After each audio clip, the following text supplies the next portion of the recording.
That talks to system change leaders, thought leaders, nonprofits, and nonprofit partners to find out what is going on in our exciting world of nonprofits here. And today I'm very, very excited to have in studio with me two members from Lighthouse for the Blind of the Palm Beaches. I have Lisa Stella here and also Carmencita Mitchell. Good morning, ladies. Good morning. I am very excited to have you both here today. As we were talking a little bit off camera, you guys are doing some amazing things and you've been around for such a long time.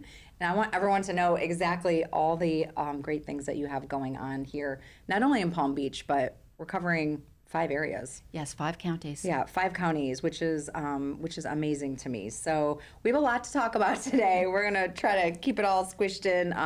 Have some exciting things that they have going on, an award that they won, and all this good stuff. So without further ado, I did want to let you guys both introduce yourselves and kind of maybe give us some background on how you got started with Lighthouse for the Palm Beaches.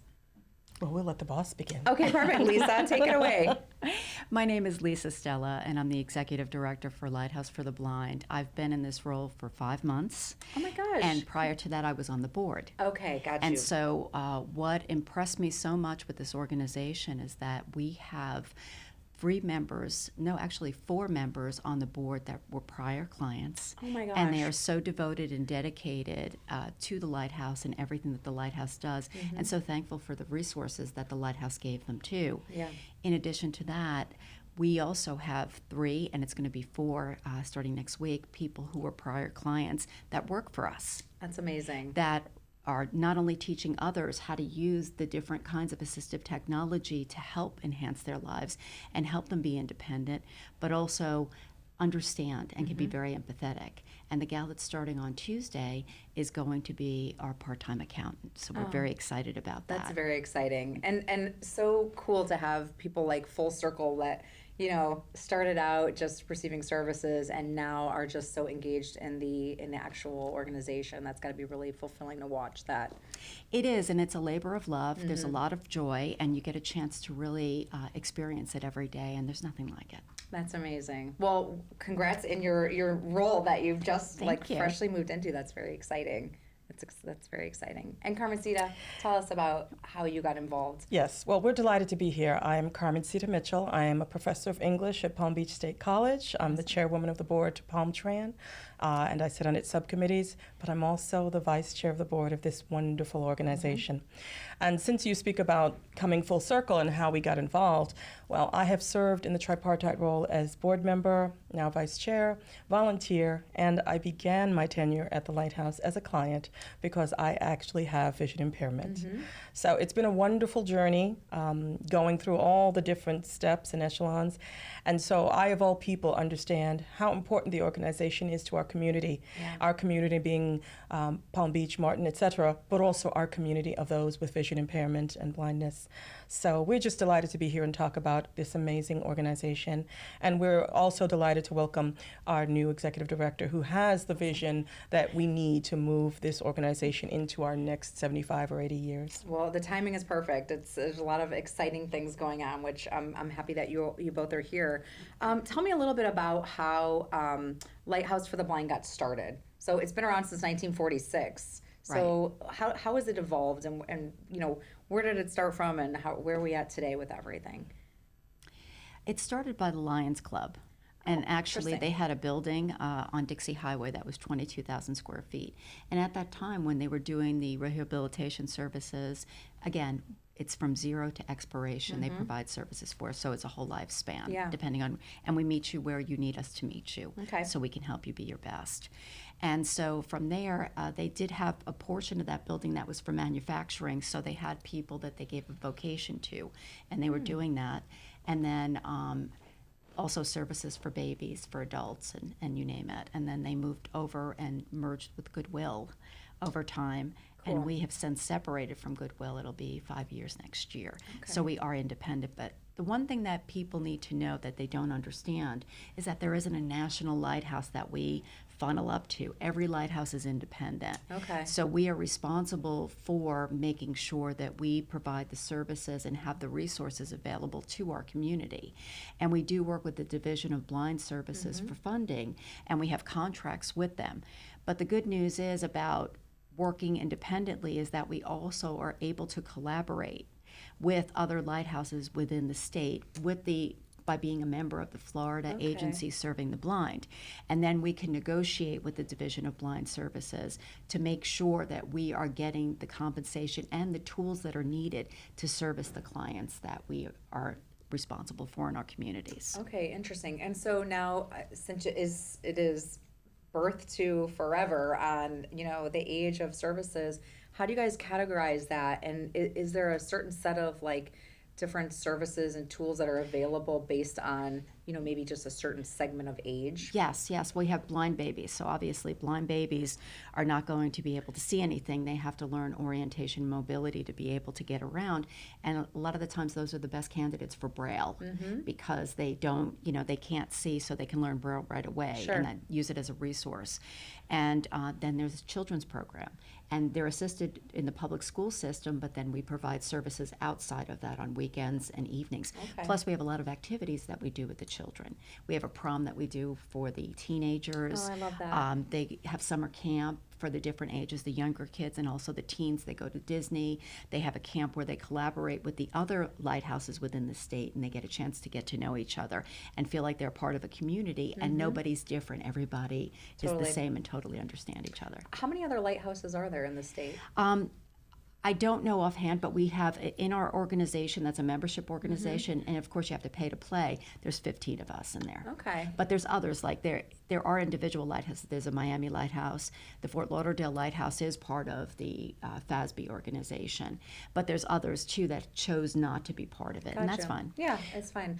I just think it's really important. So one thing that I love when I have a lot of nonprofits that come in here, that they have almost this family or network that also speaks to the caretaker side, because although we focus a lot on the services for those that are in need, which of course that's why we're here, but I like to hear when you guys do these events that really bring the families together and the caretakers, because I feel so often they're kind of in the wings, but they are they do everything. Oh, yes, the families are the backbone. Yes. And, when we talk about the programs, our children move to a transition. And so when they're prepared to graduate from high school and go off to college and hopefully come into my classroom, right? Which is the goal, right? But we also have the daily living skills for adults who are not employed or don't wish to become employed or at retirement age. Sure. And then we have, of course, our VR vocational rehabilitation program. What's wonderful about that is, we can have people who are veterans with disabilities or other people who may have a combination of disabilities. So you're absolutely right that there is an opportunity to build coalitions between 501c3s that serve the disabled population, right? Because not everyone just has vision impairment. They may be perhaps an amputee or have hearing loss and learning disabilities and other kinds of things, ADHD.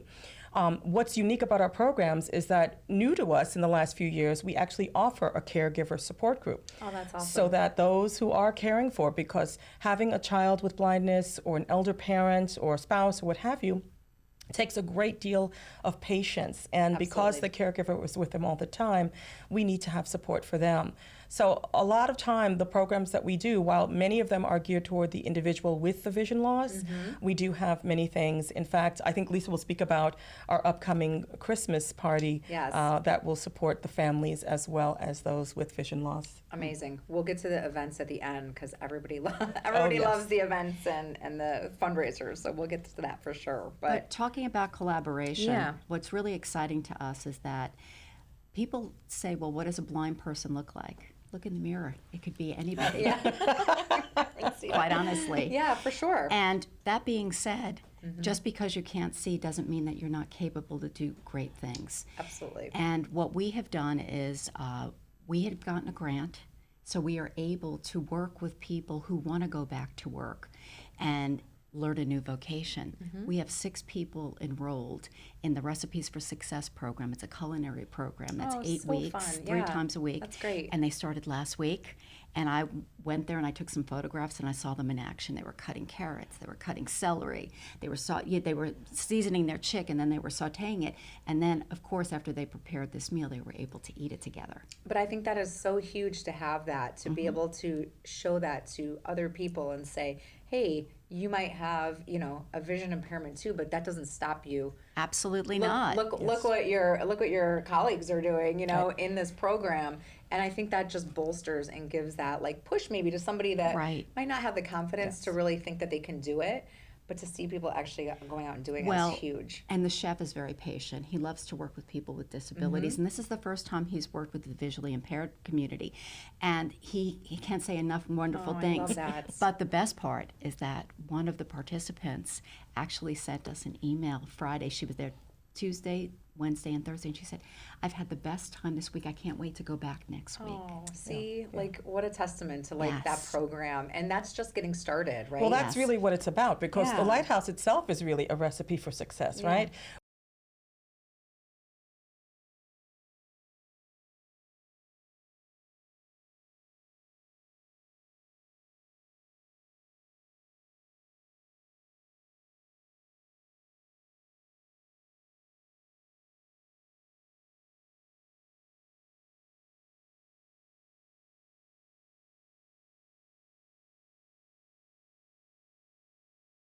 Right? There are many disabilities and disabling conditions that are invisible to the naked eye. For sure. So one of the things that we try to do in, you know, having programs and fundraisers and other things is to open the conversation and also try to correct some of the cataracted vision toward those of us with vision impairment. Yeah, for sure. And so one thing I wanted to do was kind of take a step back, because I think like go back generations and generations, right? If you were blind, you might have had one way to communicate, right? So like Braille might have been it back in the day. And for how long has Braille been? Braille's been around for a long, long time. A long time, right? yeah. So one of the exciting things that I've read about, and we talked offline about just technology, I really want to talk about the technology and how that is really transforming the lives of people with visual impairments, because the technology just in general that is out there in our world, it's ever changing, and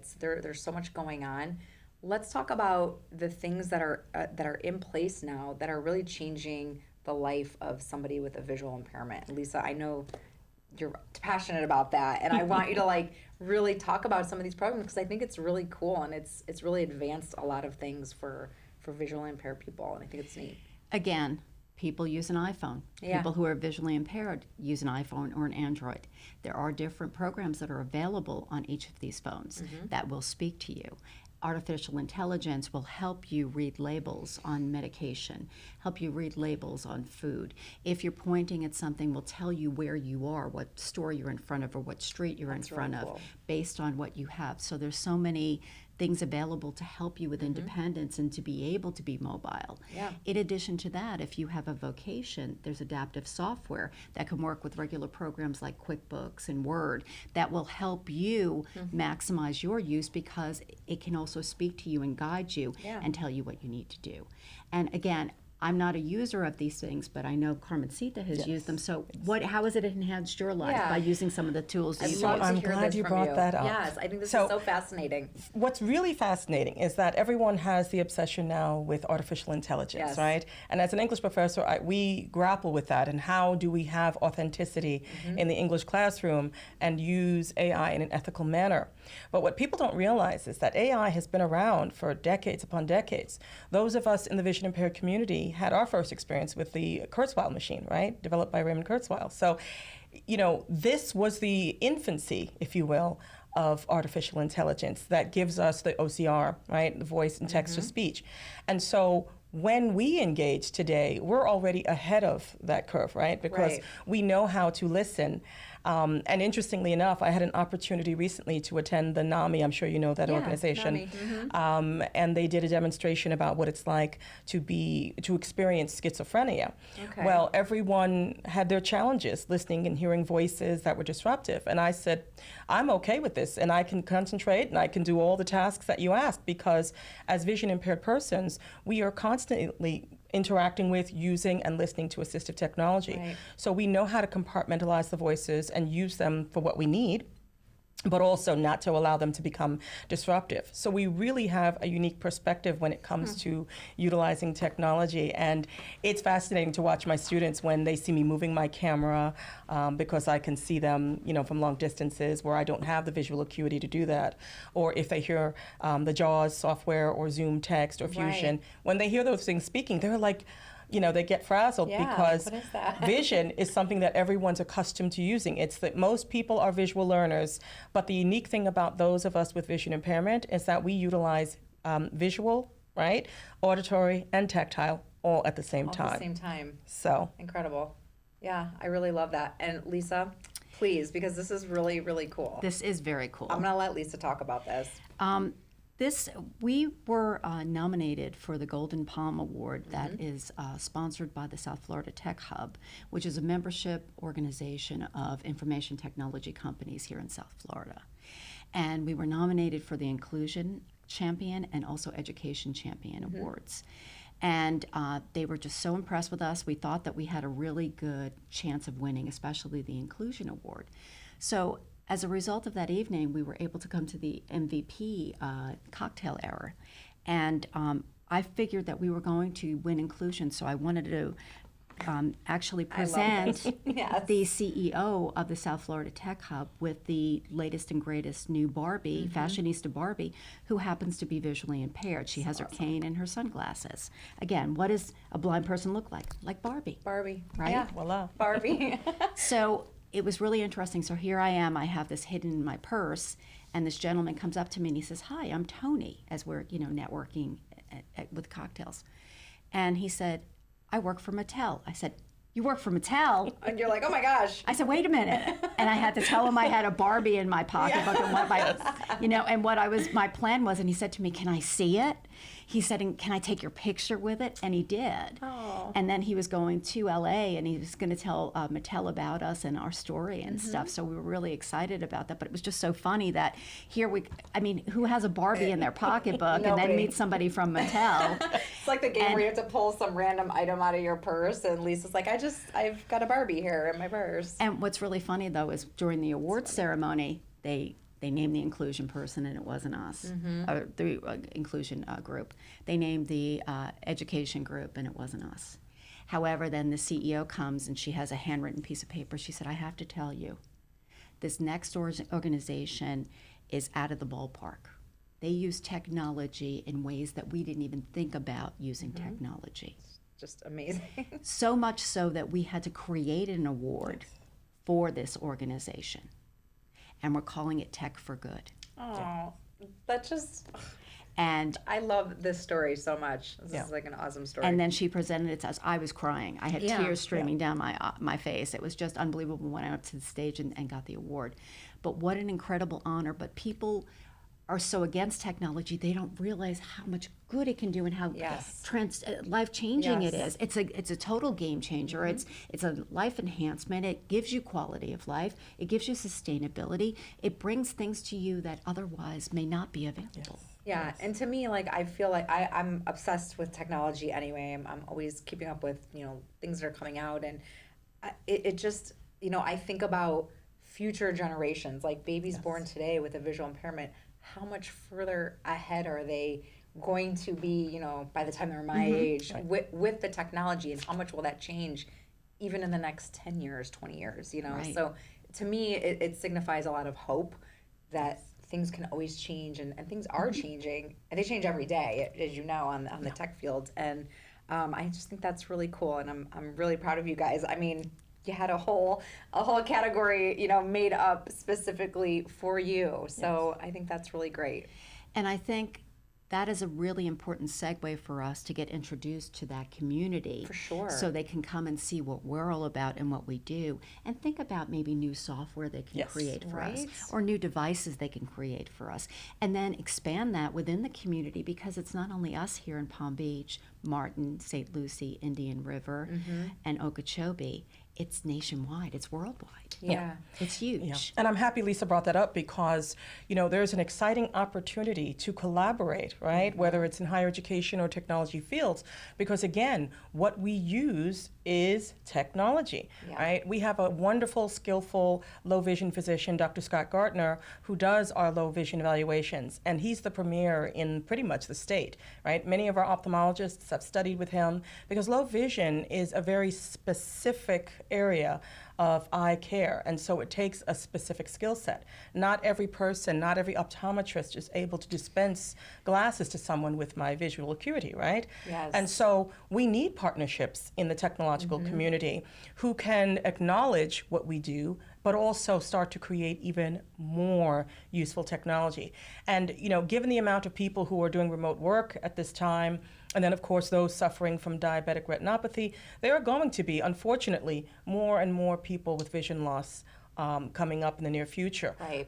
The boomers are aging, and so we really need to continue to be on the cutting edge, and that's what's so wonderful about the organizations that partner with us to provide the assistive technology that we use. So this award was really well timed, and we were just so elated that they created it for us. Sure. But those of us with second sight, I knew it was going to happen, right? Something big is going to happen, and you know what? Everything happens for a reason. Absolutely. Like you said, Lisa, who knows what will launch pad off of the recognition that you guys have here just in the community and beyond. So I'm really proud of you guys. That's really great, like in perfect timing, and I love everything about it. So I do want to talk a little bit about some of your events. So you have one coming up? We have one coming March. up, and we're actually it's going to be in November. In November, okay, good. We're building this, and we're building it out. We're partnering with Bush Wildlife. Oh, I love Bush Wildlife. Yes, Amy Kite is a friend of mine. She's the CEO of Bush wonderful. Wildlife.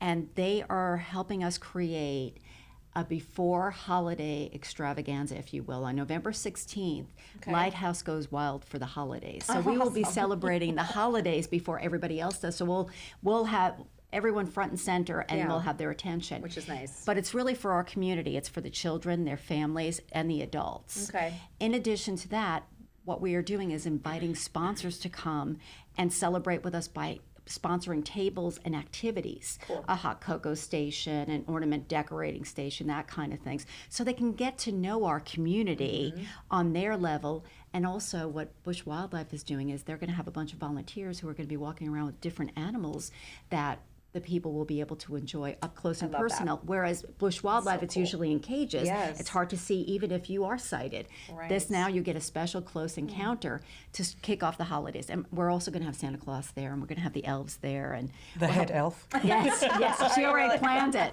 You already have your outfit ready to go. Oh, yes. I love it. That's amazing. So we're really excited, and we're going out with our sponsorship package by the end of this week. Okay, and cool. we'll be speaking to people and asking for their support, asking them to man the table, asking them to interact with our community, and just have a good time. It's going to be for 2.5 hours, and it's going to be a blast. I love that, and it's like you're just before the craziness of all the Right, holidays. So right. very smart. I love that. Well, people are thinking about Giving Tuesday earlier, right? right. Because you want to be prepared for your taxes, but also make sure that you can compartmentalize your giving, right, to the fullest capacity. So it's a fundraiser, but it's also a fundraiser as well. Again, providing an opportunity for partner organizations to come out and share in what we do. We can share with what they do, and we can help each other because we're all in this as 501c3s together. Yeah. But it's also an opportunity to garner friends of the Lighthouse who may consider making contributions to our organization. I love that. Okay, perfect. So that is in November. And in then you have one March, more, we have a luncheon. Okay, that's what I was reading about. I believe it's March 12th. Okay. It is at the Selfish Club. Oh, fun. Okay, Yes. good. So if we want to find information, it's all on the website. Yes, it's Okay. called the Envision Luncheon, and it's March 12th. That's what I've heard about that one. Yes. Yes. I'm like, I know this one is coming up at some point. So that's wonderful. Before we leave, though, maybe you can share like a story. Leave us with like your favorite story that you think will really kind of make people understand why this organization is so important to, not only visually impaired people, but to our community as a whole, right? Like we are all here together, and it affects our businesses that are there. I mean, Yes. we have a lot to work towards together. So maybe you can leave us with a parting thought. I have a story for you. I would love this. Every year for a number of years, I've been the Christmas elf, and of course, COVID changed so much. In fact, we were reflecting before we got here about just before COVID, our last Christmas party, I was wrapped from head to toe in toilet paper. And I told our children and other board members, yeah, we may need this toilet tissue at some point. And sure enough, COVID revealed that. Right. But one of the reflections I have is the Christmas party that we had the first time we could gather during COVID. And I remember dressing up as the elf, and we didn't have a Santa that year. So I had to express to the children that Santa needed to get a second shot and couldn't make it from the North Pole. And so we, had to alter our party a little bit. And I had my singing bells and so forth. And so when it was time to give out the presents, a little boy came up to me. Now, again, he's vision impaired and I'm vision impaired, so we can't see so much of each other. But he loved my little elf outfit, and he said, "Thank you." And he pulled on my dress, and what a smile. And again, I'm looking at his aura more than anything because I can't really see the visual aspects of his face. Sure. But when that child pulled upon my dress and said, "Thank you," it's as though not only did he believe that I had come from the North Pole to give these presents, but it reminded me of the importance of the presence of the Lighthouse in our community, right? Sure. So the Lighthouse is really a gift to those of us with vision loss, and it's a place where you can come and find hope, right? Just like the Lighthouse right out there in the harbor. Absolutely. It's that place where you can come and find yourself, right? And so we have a compassionate staff and leader who are passionate about giving our clients the best quality of life. And when you see that, with limited visual acuity through the eyes of a child with limited visual acuity, that's the dream. It reminds us why we do the hard work and why it's important to fund this great organization. So that is my story, and I'm sticking to it. I love it. I love it. And I listen, I can feel the passion, and obviously it hits home directly for you, Carmencita, and I get that, and I think it's wonderful, all the good things that you guys are doing. Lisa, what do you want to leave us with? It's a labor of love, and it's a true privilege to be able to lead this organization because it's the people behind the scenes that make it happen. We have social workers on staff that help not only our clients but also the families get the best services for the people who need them and are always there. And believe me, they get phone calls every day of the week, all times of the day and night. And they're just very kind and generous with their time, with their love, with their patience, and making sure they do whatever they can to do the right thing. Awesome. Well, it's truly been an honor to have you both here. I love that you were able to come share your story. Like I said, I just want to know everything there is about all the good things that you guys are doing, and I have no doubt that everyone watching, follow them all on their socials. You guys have an awesome website. I went out and did a lot of research on that, and support them in their events coming up. Come see Carmencita in her elf outfit in November, and Go wild with us. And go wild with Bush Wildlife. And I thank you both so much for being here. Thank you for having us, and we're honored to be here, and thank you for the work you're doing Absolutely. for our organization. Thank you, guys. All right. Well, that's it. We are, as always, so quick out of time here. We could probably talk for another 3 hours. But thank you for joining us again on 501c TV. And again, a big thank you to Lisa and Carmencita with Lighthouse for the Blind at the Palm Beaches. Please follow along and support them in any way that you can. They're doing amazing things here in our community. And a big special thank you also to Kana House Studios, Wellington's first and only social content creation studio. And we will see you next time here on 501c TV. Thank you.